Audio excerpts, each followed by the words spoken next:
जो इस देश के मनुवादी ताकतें हैं, वो सामने आमने हमसे लड़ाई नहीं लड़ सकता, इसलिए उसने हमारे समाज के कुछ गद्दार नेताओं को सामने लाना शुरू कर दिया है। इशारा किन की तरफ है? इशारा बिल्कुल जिनका आप समझ रहे हैं, देश की जनता जिसको समझ रहा है उसके तरफ है। हमारे लोगों को आगे कर दे रहा है, हमारे ही लोग को आगे करता जैसे है। बिहार में मांझी जी हैं, हाँ, चिराग जी हैं, इसी तरह से हर जगह पूरा देश में। अच्छा, तो मांझी साहब हैं, बड़े दलित नेता हैं बिहार के, चिराग पासवान भी बड़े दलित नेता युवा में हैं। ये लोग कुछ बोल ही नहीं रहे हैं, इन लोग को तो कुछ लगा क्यों बोलेंगे? ये लोग गुलाम हैं। क्या गुलाम है? ये बीजेपी और आरएसएस के जो नेता हैं, जो उनके साथ हैं, जो आरक्षण विरोधी ताकतें हैं भारत में, उनके ये लोग गुलाम हैं। कौन गुलाम है? गुलाम है आपके चिराग पासवान, गुलाम है, गुलाम है नीतीश कुमार, गुलाम है, गुलाम है आपके अमित शाह, नरेंद्र मोदी। ये लोग अपना मन से कुछ कर सकते हैं क्या? जो आरएसएस के यहाँ से इशारा होता है। अच्छा, लालू यादव बोले हैं कि अमित शाह पगला गए हैं। एकदम बिल्कुल। ये जो गृह मंत्री के पद पर है, उसको इतना तो ज्ञान होना ही चाहिए कि हम इतना बड़ा रिस्पेक्टेड पद पर हैं, देश का गृह मंत्री हैं, तो कम से कम हमको जो भी बात बोल रहे हैं अनपार्लियामेंट्री नहीं हो, अपने देश के महापुरुषों का अपमान न हो, ये बात तो उसको समझना चाहिए। अच्छा, आपके लिए बाबा साहब फैशन है कि पैशन है? हमारे लिए तो एकदम बिल्कुल पैशन है। हम तो उनके दीवाने हैं और उनके रास्ता पर चल करके हमने बिहार में न्यायिक सेवा में आरक्षण लागू करवाया। बाबा साहब का एक लाइट से हमने इतना हंगामा कर दिया बिहार में। कानून का राज है और कानून का उल्लंघन जो भी व्यक्ति करेंगे, चाहे वो राष्ट्रपति हों, प्रधानमंत्री हों, चीफ जस्टिस ऑफ इंडिया हों, कोई जज हाई कोर्ट का हो या कोई मिनिस्टर हो केंद्र का या राज्य का, अगर असंवैधानिक काम करेंगे तो उन सब पर मुकदमा हो सकता है। तुलना हो गई भगवान की और अम्बेडकर की। आप भगवान वाले हैं कि अम्बेडकर वाले हैं? देखिए, हम जगदेव बाबू के घर के गांव के रहने वाले हैं, कुर्था, और वहाँ 1973 में इंटरनेशनल सम्मेलन हुआ था। देश भर के गरीब वहाँ आए थे। उस समय हम बच्चा थे, छोटा थे, 7वां 6ठा में पढ़ते थे। और वहाँ जनेऊ, रामायण, महाभारत की होलिका दहन किया गया था और 5-7 देशों से गरीबों के नेता आए थे।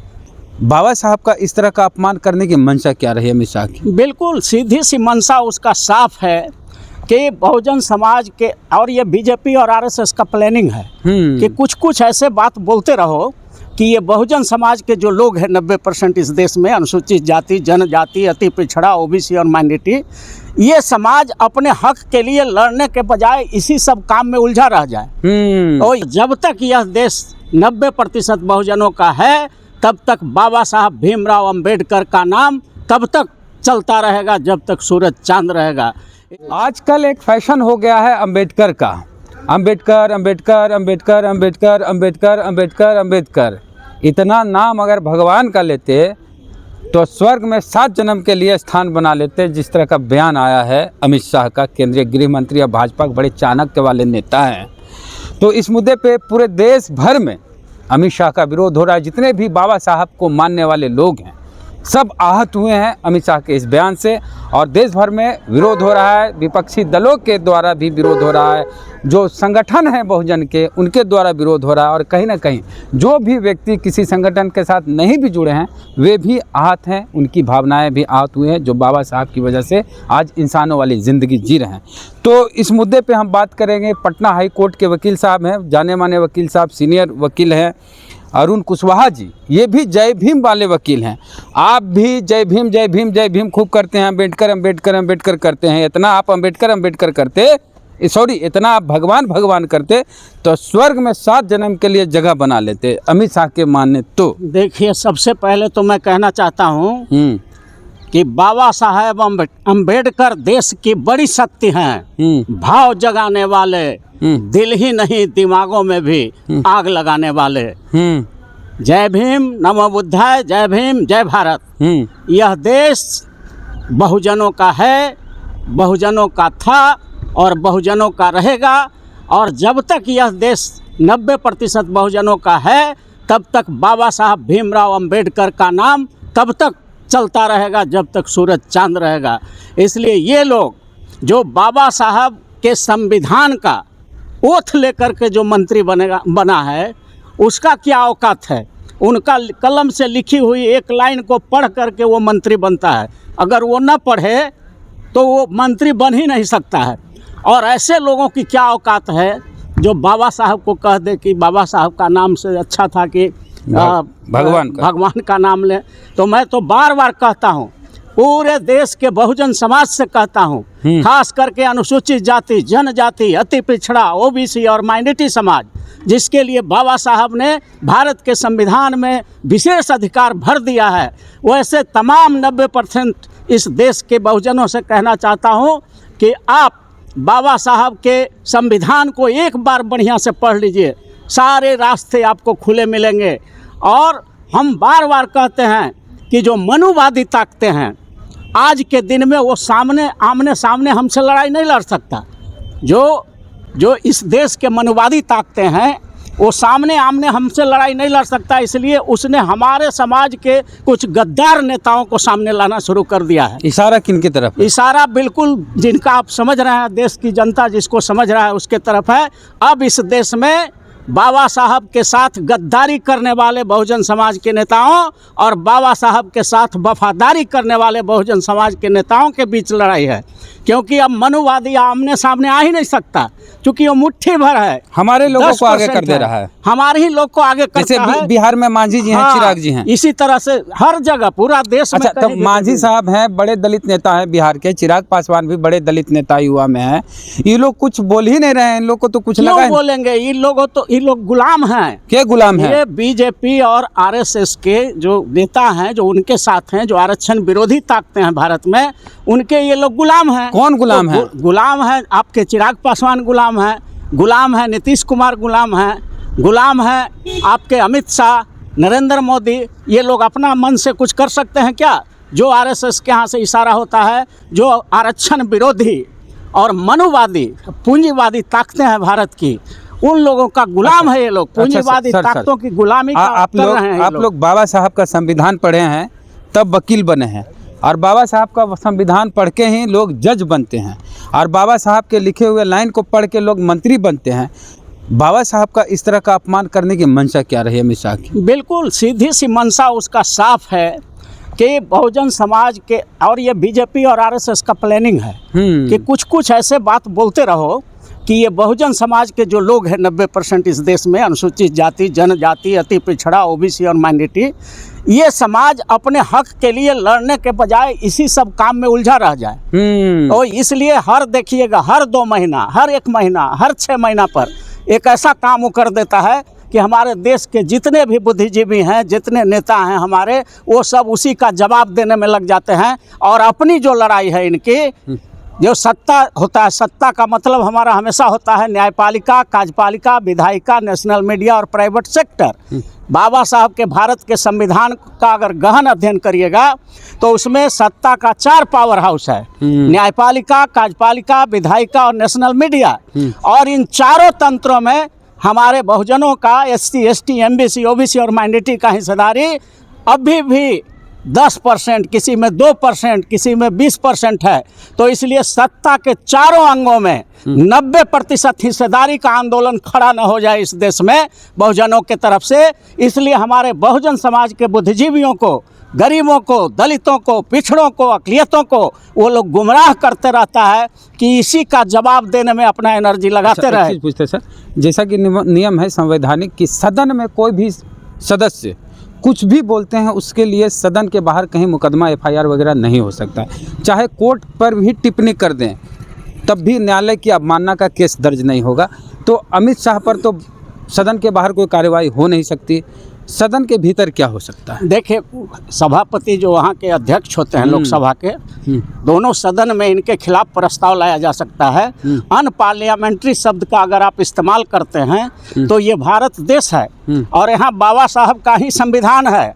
समझना चाहिए इन लोग को कि यहाँ राष्ट्रपति का भी शासन नहीं है, प्रधानमंत्री का भी शासन नहीं है, चीफ जस्टिस ऑफ इंडिया का भी शासन नहीं है, इन मंत्रियों का शासन भी नहीं है। यहाँ रूल ऑफ लॉ है, कानून का राज है, और कानून का उल्लंघन जो भी व्यक्ति करेंगे, चाहे वो राष्ट्रपति हों, प्रधानमंत्री हों, चीफ जस्टिस ऑफ इंडिया हों, कोई जज हाई कोर्ट का हो, या कोई मिनिस्टर हो केंद्र का या राज्य का, अगर असंवैधानिक काम करेंगे तो उन सब पर मुकदमा हो सकता है। सिर्फ ज़रूरत पड़ती है सैंक्शन की, तो वो लोकसभा के अध्यक्ष से सैंक्शन, और उस पर सुप्रीम कोर्ट का बहुत सा निर्णय भी आ गया है कि आप केस फाइल कर सकते हैं, सैंक्शन बाद में भी किसी स्टेज में लिया जा सकता है, सदन के भीतर। हाँ बिल्कुल, सदन के भीतर के कार्रवाई पर भी अगर अनपार्लियामेंट्री शब्द का इस्तेमाल किया जाता है या कोई आईपीसी का ऑफेंस किया जाता है या किसी भी क्राइम को आप अंजाम देते हैं अंदर में, तो एफआईआर होगा और सैंक्शन लेना होता है। लेकिन सैंक्शन अब सुप्रीम कोर्ट कह दिया है कि sanction can be obtained and any stage of the case, बाद में भी लिया जा सकता है, केस तो लॉन्च हो ही सकता है। अच्छा, एक ये अलग बात है कि अब कोई अब करना यहाँ नहीं तुलना चाहता। हो गई भगवान की और अम्बेडकर की। आप भगवान वाले हैं कि अम्बेडकर वाले हैं? देखिए, हम जगदेव बाबू के घर के गांव के रहने वाले हैं कुर्था, और वहाँ 1973 में इंटरनेशनल सम्मेलन हुआ था, देश भर के गरीब वहाँ आए थे। उस समय हम बच्चा थे, छोटा थे, 7वां 6ठा में पढ़ते थे, और वहाँ जनेऊ, रामायण, महाभारत की होलिका दहन किया गया था। अब 5-7 देशों से गरीबों के नेता आए थे, डरबन से, और वो नेल्सन मंडेला कहाँ, साउथ अफ्रीका से, कहाँ से लोग आए थे।